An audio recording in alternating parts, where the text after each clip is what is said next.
파장은. 요거 그냥 비율로만 따지면 몇 대 몇이냐? 16분의 3, 36분의 5니까 4대 9 약분하고 나면 27대 25 이렇게 나오겠네요. 맞죠? 그러면 파장은 어떻게 나와야 돼? 파장은 반비례 관계니까 25대 27 이런 식으로 숫자가 나왔어야 돼요. 괜찮니? 핸드폰 계산기 한번 해볼래요?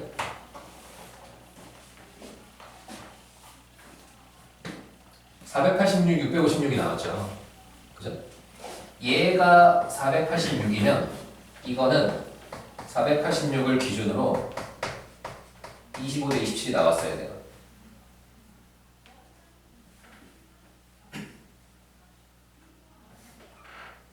지금 근데 저기서 27대 20반이에요 그냥.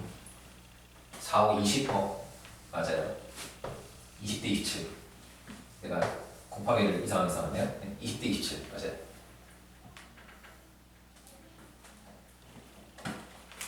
그러면 656이 나오냐? 비슷하게 나오죠? 그죠? 우리는 요거 두 개만 했는데 선이 한두 개 있는 게 아니라 그랬잖아.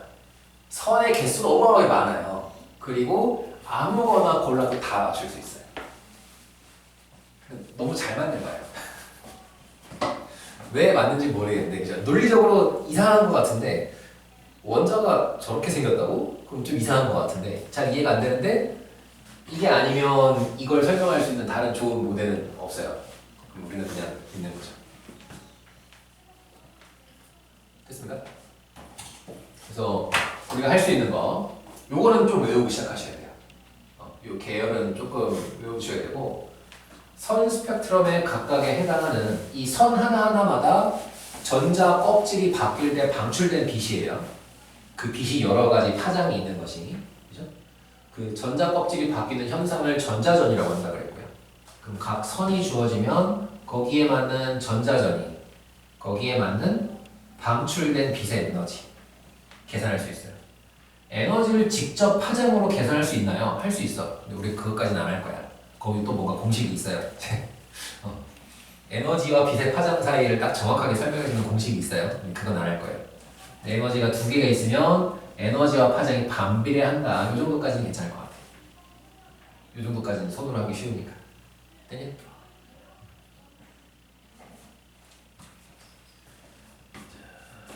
그러면 81페이지에 선 스펙트럼, 전자전이와 에너지 영역을 다 설명한 것 같습니다.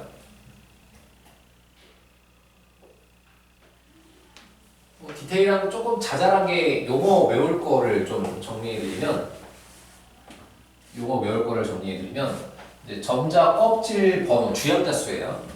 주양자 수에 따라 전자 껍질의 이름을 알파벳으로 표시하기도 합니다. 1번 껍질을 대문자 K로 쓰고요. 1번 껍질을 대문자 K로 쓰고 알파벳 순서대로 그냥 K, L, M, N 이렇게 쭉 올라가면 돼요. 화학 1에서는 그 표시를 쓸 일이 거의 없고요. 고1 통합과학 할 때 잠깐 나올 수 있습니다. 나중에 외울 일이 있을 텐데 당장 화학 1을 이해할 때 뭐 중요하진 않다. 그런 거 있으니까 나중에 시험 볼 때 외우자. 그 정도로 넘어갑시다. 됐죠? 중요한 건 요 논리를 이해해 주시는 게 중요해요.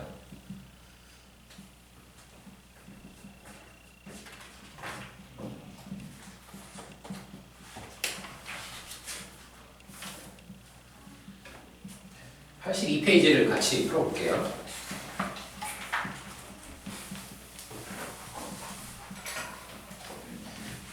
1번의 가로 1번 원자핵 주위의 전자는 특정한 에너지를 갖는 궤도를 따라서 뭐는 통한다? 동그라미잖아. 동그라미.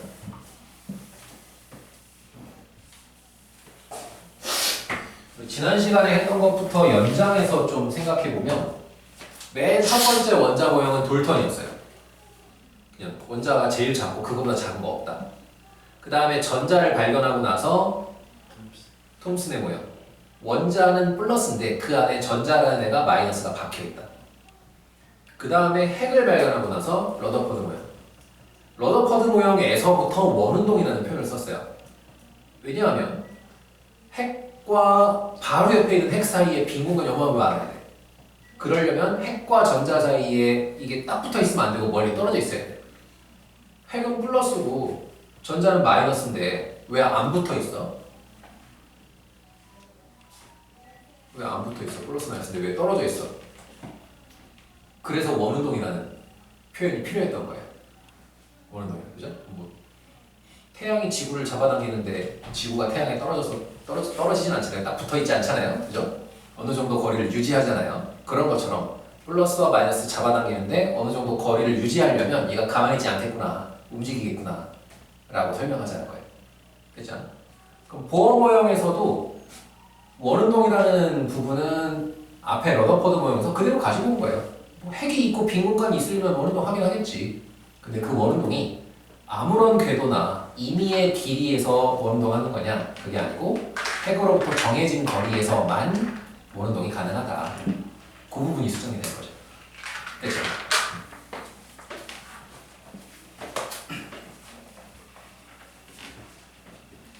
가로 2번 전자껍질의 에너지 준위는 원자 핵에서 멀어질수록 낮아진다. 핵에서 멀어지면 전자가 안정해지는 거냐 불안정해지는 거냐. 핵에서 멀어지면 불안정해지는 거예요.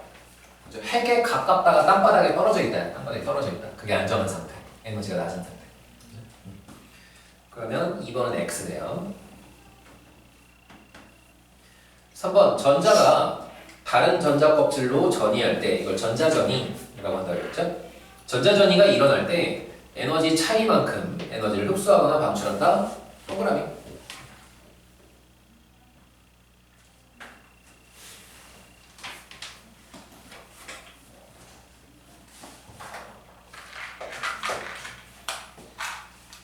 이번 그림은 수소 원자에서 에너지 준위와 에너지 준위라고 말하는 거랑 에너지라고 말하는 건 거의 똑같은 말로 이해하셔도 괜찮아요.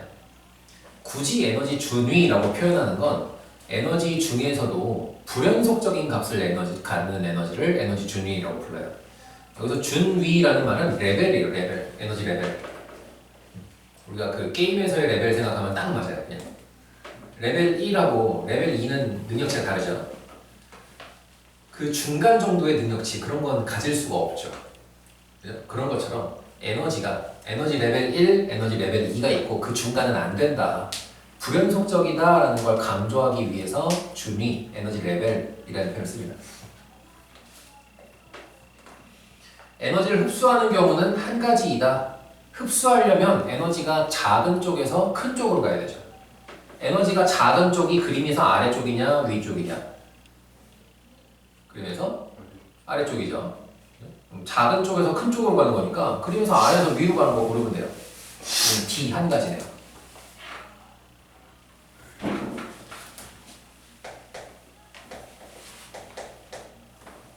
가로 2번 방출되는 빛의 에너지의 비율이 C와 E가 3대 1이다.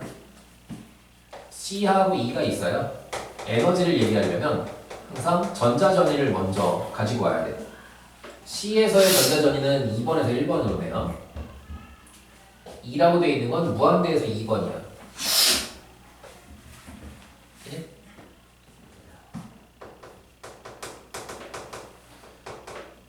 방출되는 에너지와 전자의 에너지를 구분하셔야 돼요. 그죠?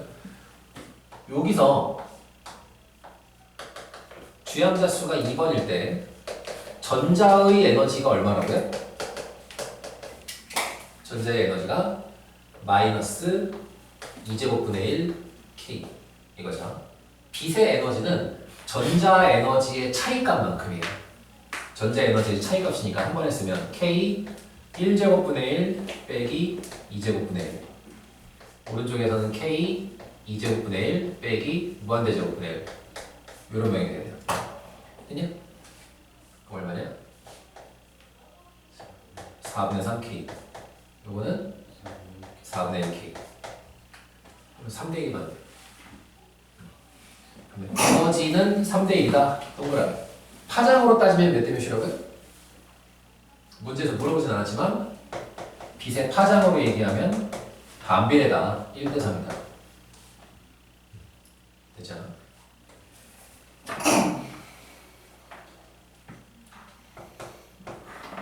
가로 3번 가장 짧은 파장의 빛이 방출되는 경우는 B이다. 파장이 짧다는 거는 빛의 에너지는요? 빛의 에너지는 크다는 뜻이에요. 그죠? 파장이 짧다는 똑같은 시간 동안 위아래로 진동을 여러 번 한다는 거라고 했어요. 그래야 파 하나의 길이가 짧은 거죠.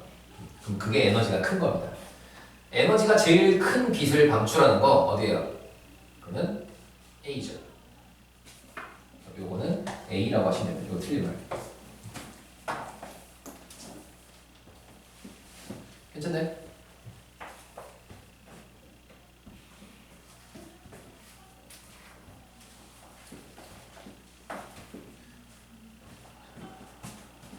어느 정도 요 에너지, 빛의 에너지, 전자의 에너지, 전자전이 요거가 좀 구분이 됐죠. 그죠? 그럼 이제 조금 디테일을 조금만 더 설명을 해볼게요. 이거는 파란색. 문제에서 자주 물어보는 거 아니고 그냥 모르면 몰라도 넘어갈 수 있는 문제인데 잘 생각해 보시면 이제 나중에 뭔가 좀 약간 이상해 보이거나 그런 게 있을 수 있습니다. 그래서 조금 심화라고 생각하고 조금만 설명해 볼게요. 수소에서 전자의 에너지를 설명할 거예요. 공식은 외웠어요. 전자의 에너지가 주염자수 n에 따라서 달라지는데 얼마냐면 마이너스 n제곱분의 1 k 요거죠? 그냥 이거 외우시면 돼요. 그렇죠? 지금 설명하고 싶은 건 뭘 추가로 설명할 거냐면 앞에가 왜 마이너스냐, 이 뒤에 k는 뭐냐, 무슨 뜻이냐, 요거 두 가지 설명할 거예요. 자, 여기에 핵이 있고요. 여기 1번 껍질이 있다고 합시다. 그죠? 저 멀리 이론상 껍질 보면 무한대까지 생각할 수 있을 거예요. 여기 한 것처럼. 여기 됐죠?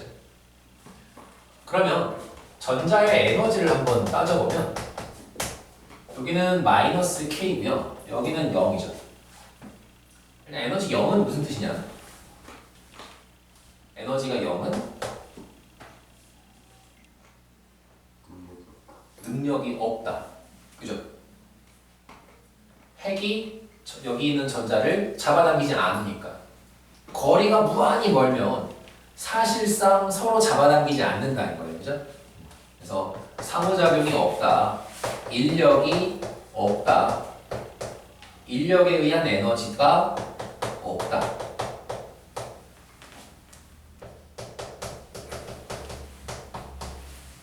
없어요를 숫자로 쓰니까 0이라고 쓴 거예요.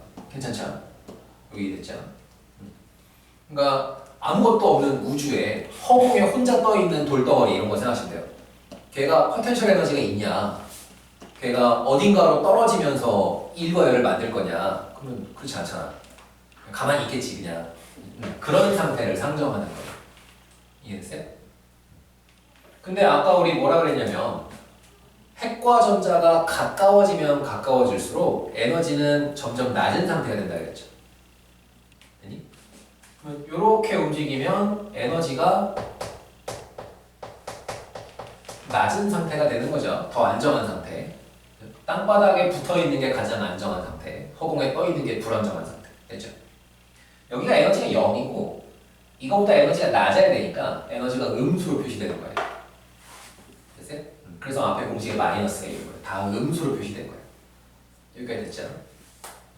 그 다음에 이 에너지 K라는 건 무슨 뜻이냐면 에너지 K라는 거는 여기 1번 껍질에서 무한히 멀리까지 전자를 보낼 수 있는 에너지죠.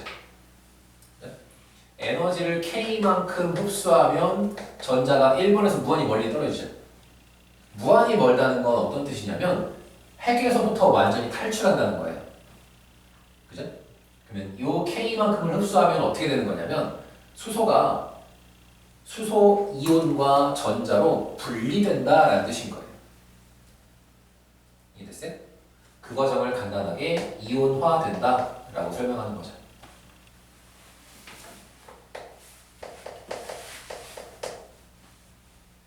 되니? 그럼 요 K를 부를 때는 뭐라고 부르냐면 수소 원자를 이온화 시킬 때 필요한 에너지가 되겠죠? 그거를 이온화 에너지라고 불러요.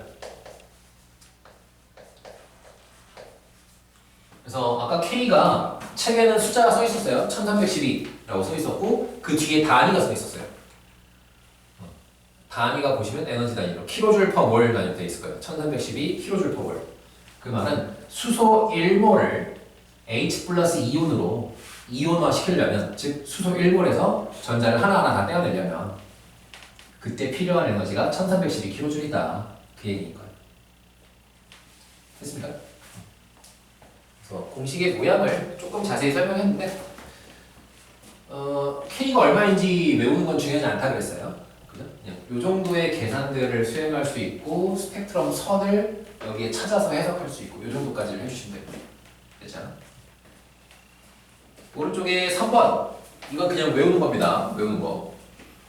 가나다에 해당하는 스펙트럼의 계열과 방출되는 빛이 속한 영역의 이름, 빛의 영역이라는 건 빛의 종류를 말하는 거예요.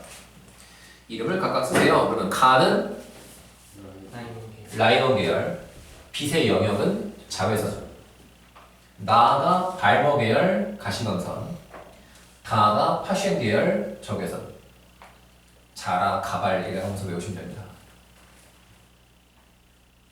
자외선 라이먼, 가시광선 발머.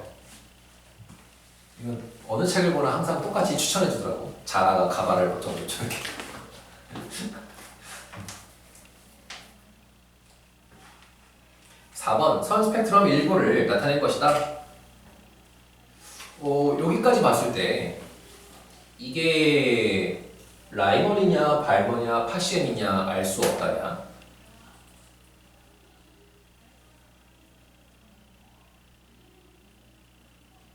그죠? 뭐가 안 써있죠, 그죠? 이거는 결과적으로 가시광선입니다. 가시광선. 가시광선이다를 아는 방법은 두 가지가 있는데요. 제가 추천하고 싶은 것은 색깔이에요. 색깔. 색깔이 있으면 가시광선이지.